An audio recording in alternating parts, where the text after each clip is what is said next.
నమో శ్రీనివాసాయ నమః. నమో వెంకటేశాయ నమః. అందరికీ నమస్కారం అండి. ప్రతిరోజు రాశి ఫలితాలు తెలుసుకోవడానికి ఇంకా మన ఛానల్ సబ్స్క్రైబ్ చేసుకోకపోతే ప్లీజ్ సబ్స్క్రైబ్ చేసుకోండి. లైక్ చేసి మీ పూర్తి సపోర్ట్ మన శ్రీనివాస ఛానల్ కి ఇవ్వండి. ఈ వారం రాశి ఫలితాలలో గోచార్య రీత్యా వృషభ రాశి వారు ఎటువంటి శుభాశుభ ఫలితాలను పొందుతారో తెలుసుకోవడానికి ఈ మన వీడియోని ఎక్కడా స్కిప్ చేయకుండా చివరి వరకు చూడండి. వ్యాపారాల విషయంలో ఓర్పుగా ఉండడం అవసరం. సహనం అన్ని విధాల శ్రేయస్కరం. మీ కోపావేశాలతో కొన్ని ముఖ్యమైన పనులు చెడిపోతాయి. కోపావేశాల వల్లే మీకు ఎక్కువగా కష్టాలు వస్తాయి. మీ మంచి ప్రవర్తనను ఇతరులు ఆదర్శంగా తీసుకుంటారు. మళ్ళీ పక్కదారి పట్టించే వారి మాటలు అసలు నమ్మకండి. బయట ఎవరి విషయాలలోనూ తలదూర్చకుండా ఉండడమే మీకు మంచిది. ఈ రాశిలో ఉన్న కొందరు ఒక అందమైన స్త్రీతో గడపాలని ప్రయత్నిస్తారు. రాశి వారికి ఈ వారంలో మధ్యస్థంగా ఉంటుంది. ఆరోగ్యం పట్ల శ్రద్ధ వహించండి. విద్యార్థులకు శుభ ఫలితాలు కలగడం కోసం విఘ్నేశ్వర స్వామిని గరికతో పూజించండి.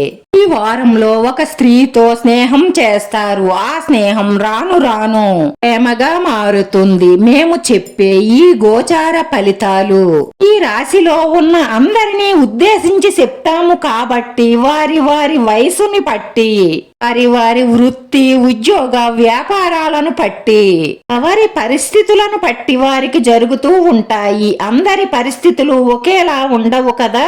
దయచేసి ఇది మాత్రం మీరందరూ గ్రహించండి. దైవ దర్శనం చేసుకోండి. కుటుంబంలో సుఖ సంతోషాలుంటాయి. ధన అభివృద్ధి పెరుగుతుంది. విద్యార్థులు విజయాలను సాధిస్తారు. ప్రయత్న కార్యాలన్నీ కొంత ఆలస్యం అయినా కానీ ఫలిస్తాయి. ఇంట్లో కొన్ని మార్పులను కోరుకుంటారు. నూతన వస్తు వాహన వస్త్రాభరణాలను పొందుతారు. శుభకార్య ప్రయత్నాలు సులభంగా పూర్తి చేసుకుంటారు. శుభవార్తలు వింటారు. ఆకస్మిక ధనలాభం పొందుతారు. మనసులో ఉన్న కోరిక ఒకటి నెరవేర్చుకుంటారు. ఒక ముఖ్యమైన కార్యక్రమాన్ని పూర్తి చేస్తారు. తరచుగా ప్రయాణం చేయవలసి వచ్చే వారికి అకాల భోజనం వల్ల అనారోగ్య సమస్యలు వస్తాయి. ఆరోగ్యం పట్ల శ్రద్ధ వహించండి.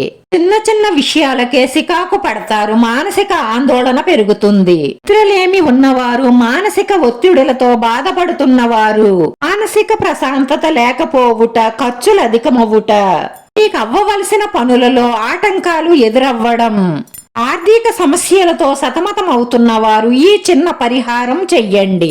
ఉదయాన్నే భగవద్గీత వినడం, పాలతో చేసిన నైవేద్యాన్ని శ్రీకృష్ణుడికి సమర్పించడం, ఉదయాన్నే సూర్యుడు రాకముందే విష్ణు సహస్రనామం పారాయణం చేసి మనస్ఫూర్తిగా పూజ చేసుకోవడం వల్ల మీకున్న ఆటంకాలన్నీ తొలగిపోయి శుభ ఫలితాలు కలుగుతాయి. ఆరోగ్యం కూడా మెరుగుపడుతుంది. వ్యాపారాలలో ధన నష్టం ఏర్పడకుండా మంచి నిర్ణయాలు తీసుకొని ముందుకు సాగండి. ఆత్మీయుల సహాయ సహకారాల కోసం కొంత వేచి ఉండవలసి ఉంటుంది. పరిహారంలో ఒక బూడిది గుమ్మడికాయను తీసుకోండి. దానికి పసుపు రాసి గంధంతోనూ కుంకుమతోనూ బొట్లు పెట్టి మీ ఇష్టదైవం పాదాల దగ్గర ఉంచి భక్తి శ్రద్ధలతో పూజ ముగించుకోండి. అప్పుడు ఆ బూడిద గుమ్మడికాయను ఉట్లో పెట్టి మీ సింహద్వారం ఎదురుగా వేలాడదీయండి. బూడిద గుమ్మడికాయ వాస్తు పురుషుడు కాబట్టి మీ వాస్తులో ఎటువంటి చెడ్డలు ఉన్నా, మీ ఇంట్లో ఎటువంటి నెగటివ్ ఎనర్జీ ఉన్నా కూడా బయటకి పారిపోతాయి. కాబట్టి మీకు అన్ని శుభ ఫలితాలే కలుగుతాయి. వీడియో నచ్చితే లైక్ చేయండి, షేర్ చేయండి. ఈ లైక్ మాకు ఎంతో విలువైంది. మీరు లైక్ చేయడం వల్ల ఈ వీడియో ఇంకొంతమందికి చేరుతుంది. మన శ్రీనివాస ఛానల్ ని ఆదరించండి. అందరికీ ధన్యవాదాలండి. నమో వెంకటేశాయ నమః.